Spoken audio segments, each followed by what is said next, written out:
Հանս Քրիստիան Անդերսեն Արագիլները Փոքրիկ քաղաքի ծայրին կար մի տուն,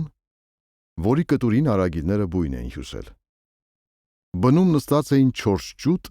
և մայր արագիլը։ Ջուտերը շուտ-շուտ բնից դուրս էին հանում իրենց սև կտուցները,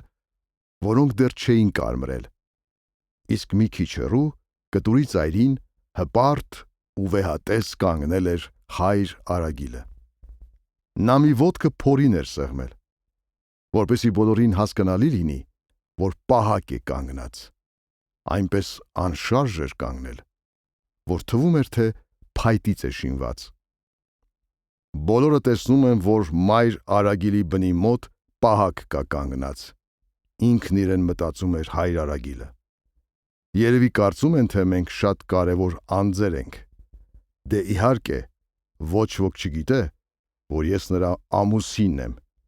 և կարծում են, թե ես նշանակված եմ այս պոստում։ Շատ լավ է, շատ, մտածում էր նա և շարունակ կանգնում ու կանգնում